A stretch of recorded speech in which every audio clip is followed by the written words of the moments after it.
Hello, cosmic beings. Welcome to Being Cosmic. If this is your first time here, welcome. If you're returning, welcome back. I am so glad that each and every one of you is here. If you are interested in personal readings, those are available in the community section of my channel page.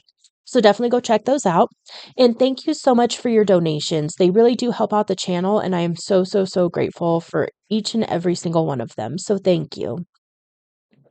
All right, so today we are doing um it's called the Fated Life versus Destiny Life spread. And so what it is it's the call of the ego self or the human self, the call of the soul self, and then the bridge to bring these two together and the recommended action to take. So I already pulled the cards beforehand and tapped into the energy a little bit. So I'm going to go ahead and take a step aside to let spirit pass through fully. And we're going to get into it. All right, spirit. Let's do this. Okay. So the first card that came through, and I'll go ahead and show you the imagery, is Breath of the Cosmos.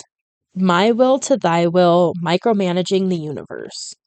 So basically, this is the card for me that's about a lot of efforting. And so it's when it's it's that resistant energy. It's that being a human doing instead of a human being. And it's where you're forcing things to work. You're forcing things to happen. You're needing to control every little aspect of life, basically. And the the recommended action is to release that and to allow yourself to know that you are like a breath of the universe, basically. And so allow that energy to move through you and surrender some of that, need to effort so much and to control all the little things. And that will help you to really shift into a place of allowing. The next card that came out is the Call of the Soul. And so we have the Great Severing, Mars energy, anger, conflict, and softening to love. And so what this card talks about is really being in that place of being hurt and wounded, and then throwing up those heart walls and not letting anybody or anything get close. It's that energy of not allowing love in because we've been hurt in the past. And the message here is to be brave and allow yourself to open up to receive love again and also have some boundaries. And sometimes it does take, conflict in life. Like sometimes that is what is required to come to unity and a greater solution. And so don't be afraid of conflict. Step into your warrior spirit and do it from a place of love. And, first it's love of the self, and not in like an egotistical way, not in a, what we would think of as like a narcissistic way, in a true self-love way where you have healthy boundaries, where you're showing up in your most authentic version. And then if you need to hold your ground on something, you can hold your ground in a very loving way where it's not, extremely combative and from a wounded place. It's more from a heart open place, not a shadow ego projection place. And then the bridge. This is the leap, challenge, or decision to face, and the change or action you're being called to make. So the card that came out for that is loosen your grip, coping mechanisms, density, addiction, let God in, or let source in, let the divine in, whatever you term it. It's that just that source energy, basically. I'm actually going to read this a little bit. I'm being called to read it, so I shall listen. Okay, we are cyclic beings, and Mother Earth teaches us how to be human every day with the coming and going of the tides and seasons. If you're clinging to anything, you're resisting the natural flow of who you are. The things we cling to are so often those we most need to let go of. Certain foods, certain substances, a relationship, a job, people pleasing, etc. The things we cling to often cover up our most vulnerable space, the part we're most afraid to leave empty, the part we guard and don't let grace into. Keeping that space covered with something doesn't serve us.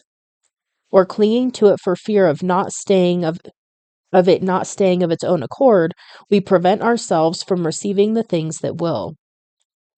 A Course in Miracles tells us, whatever we leave empty, grace will fill. And the Buddha said, you can only lose what you cling to.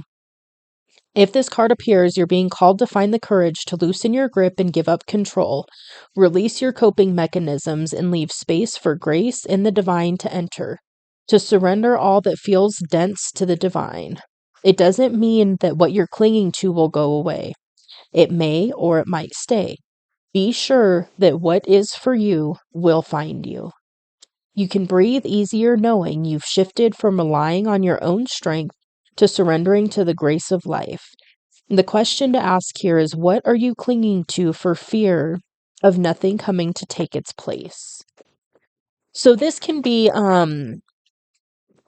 just like the cards, just like the description said, this could be a relationship, this could be a habit, this could be a limiting belief, this could be maybe lack mentality, this could be a certain relationship. Maybe you're clinging to a certain relationship because you don't want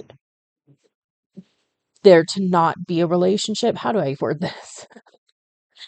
So let's say you are in a partnership with a significant other and you guys have just kind of vibed out basically, and it's just no longer serving your highest good, your highest growth potential on either part. Maybe it's kind of come to a point of you've learned what you can learn from it. You've grown all you can, and at this point that relationship is now kind of turning to something that's draining you and not allowing you to grow. And so maybe it's time to release that relationship and step into a place of being open for a new next level relationship. But the thought of not being in a committed relationship is enough to keep you in that relationship that's no longer serving. So the recommended action here is to really sit and think about that and allow yourself to play with the possibility of, maybe this isn't for my highest good anymore. Um, something like that. But I really feel that the biggest message here is to allow yourself to take a giant step back, allow source energy in, allow yourself to be guided by the divine, because you'll be given signs, synchronicities, knowings, intuitive, nudges, things of that nature.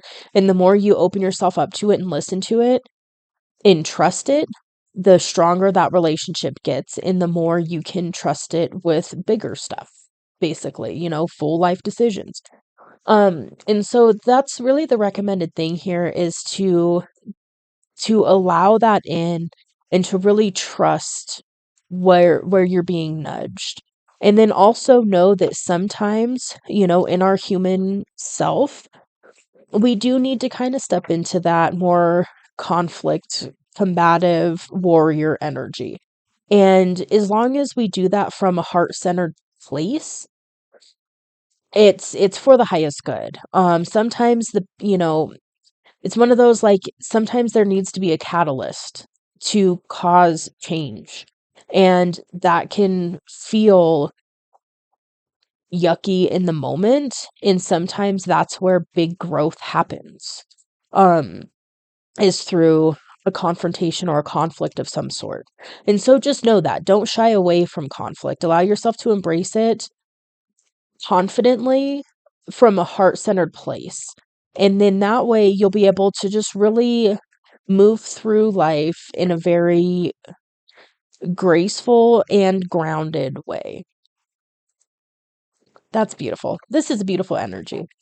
I congratulate you. All right. Anything else, Spirit? Okay.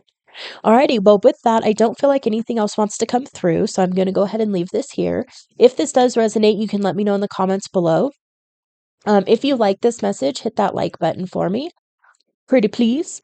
And if you would like to see more messages from me, you can hit that subscribe button. It is free, it doesn't cost anything. And if you would like to be notified of when I actually post a new video, you can hit that little bell icon, and that will send you a notification for when I post new videos. So, alrighty. Well, yeah, stay blessed and stay well. And I will see you on the next reading. Bye.